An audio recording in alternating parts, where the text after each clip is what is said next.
रहमतुल्लाहि वबरकातुहू। My self साहिबा class 4 इन Ali public school. आज मैं 7 बेटियों की कहानी सुनाने वाली हूँ। बिस्मिल्लाहिर्रहमानिर्रहीम। एक बादशाह था जिसकी 7 बेटियाँ थीं। एक बार बादशाह ने अपनी 7 बेटियों से पूछा कि बताओ तुम्हें कौन खिलाता और पिलाता है। 7 बेटियों ने कहा कि अब्बा जान आप हमें खिलाते पिलाते हैं। लेकिन जो सबसे आखिरी और सबसे छोटी बेटी थी उसने बोला कि अल्लाह हमें खिलाता पिलाता है। ये सुनकर बादशाह गुस्से से आग बबूला हो गया और बोला कि तुम हमारी नाफरमानी कर रही हो, और अपने सिपाहियों को हुक्म दिया कि इसे जंगल में छोड़ आओ। उसके सारे कीमती जेवरात और शाही कपड़े उतार दिए गए और फटे पुराने कपड़ों में उसे जंगल में छोड़ दिया गया। जब वह जंगल में गई तो उसे एक बकरी थी जो कि बहुत तेज तेज चिल्ला रही थी और एक लकड़ी के सहारे बैठी थी। और तभी उसने उसी के बगल में इधर देखा तो एक झोपड़ी थी। जब वो उसके अंदर गई तो एक बूढ़ा बुजुर्ग खास के बहुत तेज पानी मांग रहा था। तो फिर उसने देखा कि एक जग में पानी रखा है। उसने जब उसे पानी दिया और घर की सफाई करने लगी, तभी उस बूढ़े बुजुर्ग ने पूछा कि बेटा तुम इस घने जंगल में क्या कर रही हो। तभी उसने बताया कि उसने अपना पूरा वाक्य बताया। ये सुनकर बूढ़े बुजुर्ग ने बोला कि मैं कुछ काम के लिए बाहर जा रहा हूँ, तुम इस घर की देखभाल करना। तब जब वो काम से बाहर गया तो फिर उसने पूरे घर की देखभाल करी और बकरी का दूध निकाला, आधा अपने लिए और आधा एक बर्तन में भर के झोपड़ी के किनारे रख दिया ताकि कोई जानवर को भूख लगे तो आए। लेकिन जब दूसरे दिन देखा तो फिर सांप के निशान थे, पूरा दूध का बर्तन खाली था और एक लाल था जिसकी कीमत हीरे मोती से भी ज़्यादा थी। तभी उसे याद आया कि उसने अपने बचपन में पढ़ा था कि जब भी सांप खुश होता है तो एक कीमती लाल उगल देता है। तो फिर उसने सोचा कि शायद सांप दूध पी के खुश हो गया होगा, इसलिए वो यह लाल उगल के चला गया। ऐसा ही उसने रोज़ रखा।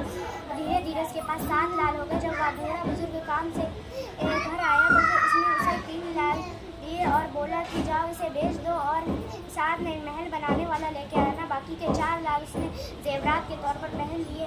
फिर वो एक महल में रहने लगे। धीरे धीरे उसने इस घने जंगल को एक शहर में बदल दिया और पता चलने लगा कि राजकुमारी बहुत रहमदिल है।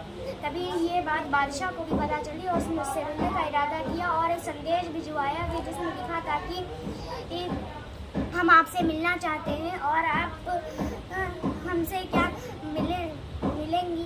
तो फिर तभी उसने संदेश में भेजा कि अगर आपको हमसे मिलना है तो अपनी 6 बेटियों को हमारे साथ लेके आना होगा। बादशाह ने भी ऐसा ही किया। वो अपने साथ अपनी 6 बेटियों को लेके आया। जब वो वहाँ पहुँचे तो 7 अलग अलग रंग के खाने और उसी के साथ वो एक नकाब में जेवरात अलग अलग पहन के आई। ये सुनकर सब बहुत हैरान हो गए। आखिर में बादशाह ने बोल ही दिया कि आप हमारी बेटी की जगह पर हैं, क्योंकि जब हमने आपके कहने पर अपनी 6 बेटियों को लेके आए हैं तो हमसे एक ऐसा पर्दा। तो फिर इतना इसरार करने पर उसने कहा मैं अभी तैयार हो गया। आदमी सब हैरान हो गए कि इतना तो तैयार हो गई है और अब कितना तैयार होगी। लेकिन जब देखा तो दूर से वही फटे पुराने कपड़ों में कोई आ रहा है। और तभी बादशाह को याद आया कि मैंने तो सोचा था कि इसे जंगली जानवर खा गए होंगे, लेकिन ये तो अब तक जिंदा है। तभी उसने बोला, बादशाह ने बोला कि मैं तुम्हें शहजादी से आज़ाद कराऊंगा, चाहे उसमें वो मेरी पूरी बादशाहत क्यों ना मांग ले। लेकिन तभी उसने बताया कि मैं वही शहजादी हूँ जिसे आपने जंगल में छोड़ा था, क्योंकि मैं भी तो कहती हूँ कि मैं अल्लाह का दिया खाती हूँ और पीती हूँ। ये सुनकर सब लोग हैरान हुए और सारी बेटियों ने सोचा कि काश हमने भी यही बोला होता। और इससे हमें ये सीख मिलती है कि हम आज जो कुछ भी है अल्लाह ही की वजह से, और हमें उसका ज़्यादा से ज़्यादा शुक्र अदा करना चाहिए। अस्सलाम वालेकुम रहमतुल्लाहि व बरकातहू।